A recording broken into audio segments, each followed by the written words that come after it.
നിങ്ങളുടെ favourite shows ഇനി ഒരിക്കലും മിസ്സാവില്ല. ഇപ്പോൾ C5 കാണും നിങ്ങളുടെ ഫേവറേറ്റ് ഷോസ് തികച്ചും സൗജന്യമായി.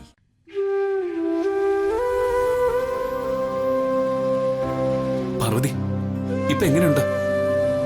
സർ, എന്റെ വയറുവേദന മാറി. സർ, എന്റെ വയറുവേദന പൂർണ്ണമായിട്ടും മാറി. അമ്മ ആരാ? മോനെ, ഉദയനൂർ അമ്മയുടെ പ്രസാദം ഒരിക്കലും വിഷമാകില്ലെന്നറിയുക. മോനുള്ളൊരു വലിയ സമ്മാനം നിങ്ങൾ ഉറങ്ങുന്ന ഈ വീടിന്റെ പുറത്തുള്ള മരത്തിൻ ചുവട്ടിൽ വച്ചിട്ടുണ്ട്.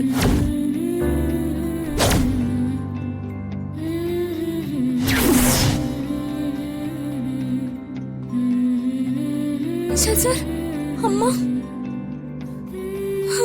അപ്പോ വന്നത് ഉദയനൂരമ്മയാണ് സർ. അമ്മേ, മഹാമായേ, കോടി കോടി പ്രണാമം. ഈ ഉള്ളവളുടെ ജന്മം സഫലമായി. പാർവതി,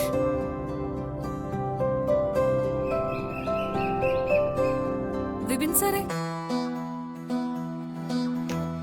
എന്താ പല്ലവി? വിപിൻ സാറേ, ഒരു കുഞ്ഞിന് വേണ്ടി 2 വർഷം കാത്തിരിക്കാനൊന്നും എനിക്ക് സാധിക്കില്ല.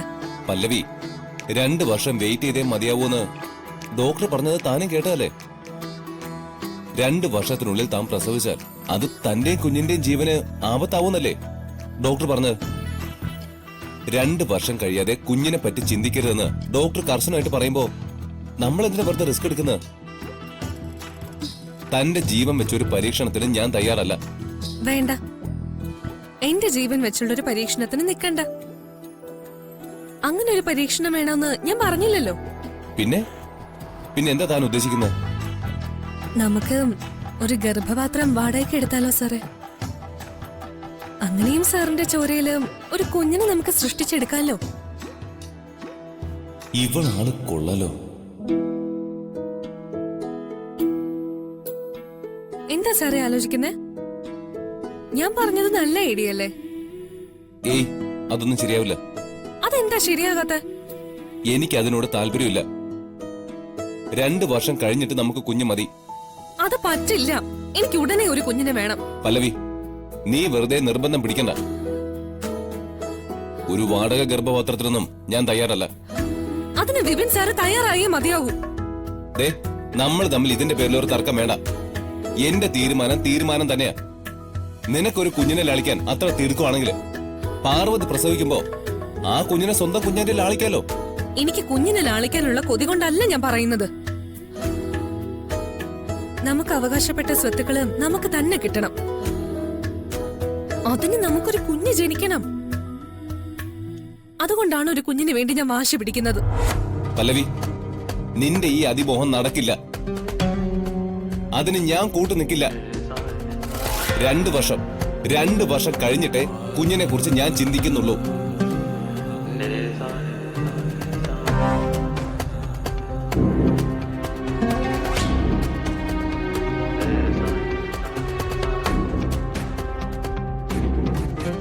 ഞാൻ എന്ത് അഹങ്കാരം കാണിച്ചു എന്നാ നീ പറയുന്നേ? എനിക്കത് അങ്ങോട്ട് മനസ്സിലാവുന്നില്ല. ഗർഗി, നിന്റെ അഹങ്കാരമൊന്നും എന്നോട് വേണ്ട.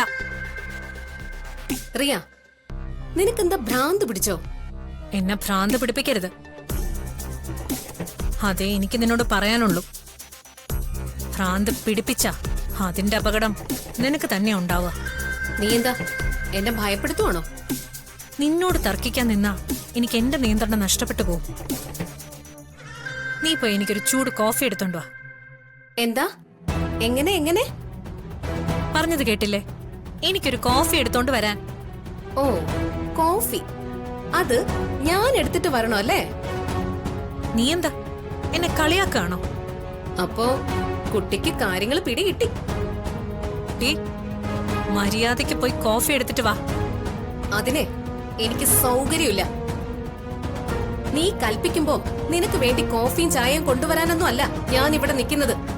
അപ്പോ നീ കരുതിക്കൂട്ടി തന്നെയാണ്. അതെ, അങ്ങനെ തന്നെ. നീ പറയുന്നതൊക്കെ ഞാൻ കേട്ടു നിന്ന കാലമൊക്കെ കഴിഞ്ഞുറിയ. ഞാൻ പറയുന്നതൊക്കെ നീ അനുസരിക്കണം. അനുസരിച്ചേ മതിയാവും. നിന്റെ ഓർഡർ ഇടലൊന്നും എന്നോട് വേണ്ട. അതൊക്കെ നീ നിന്റെ കുടുംബത്തിൽ പോയി അവരോട് പറഞ്ഞാ മതി. അവരോട് മതി നിന്റെ കൽപ്പന. ഞാനല്ല ഇവിടുത്തെ വേലക്കാരി, നീയാ എന്റെ ഭർത്താവിന്റെ ജോലിക്കാരി. അതുകൊണ്ട് നീ ആ സ്ഥാനത്ത് നിൽക്കണം. വെറുതെ എന്നെ ഭരിക്കാൻ വരരുത്. ഡേ,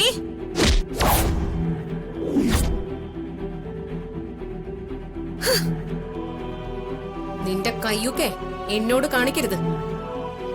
ഇങ്ങോട്ട് തല്ലിയ അതിന്റെ ഇരട്ടിയായി ഞാൻ നിനക്ക് തിരികെ തരും. വിനയ് ഇങ്ങോട്ട് വരട്ടെ. നിന്നെ അവൻ കഴുത്തിന് കുത്തിപ്പിടിച്ച് പുറത്തോട്ട് തള്ളുന്നത് ഞാൻ കാണിച്ചു തരാം. വിനയ് വരട്ടെ.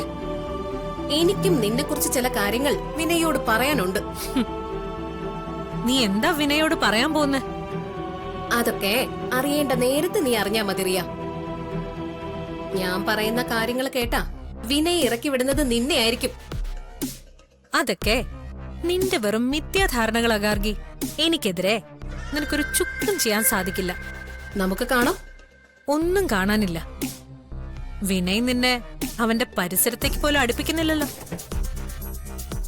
ആ നേരമാണോ നീ എന്റെ ഏഷണികളുമായി അവന്റെ അടുത്തേക്ക് ചെല്ലുന്നത്? ചെല്ല് ചെല്ല്.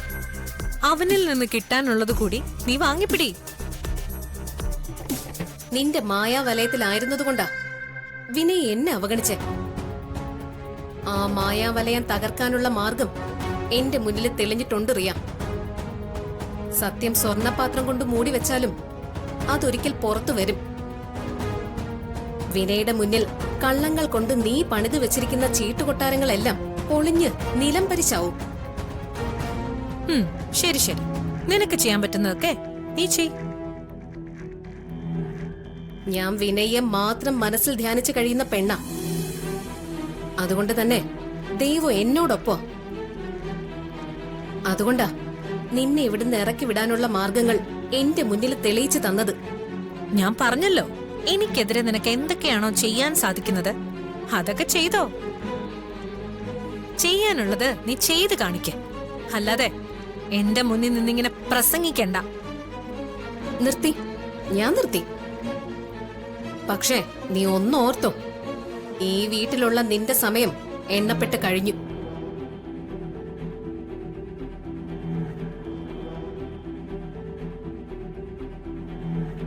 അവൾ എന്തൊക്കെയോ അർത്ഥം വെച്ചാണല്ലോ സംസാരിച്ചത്.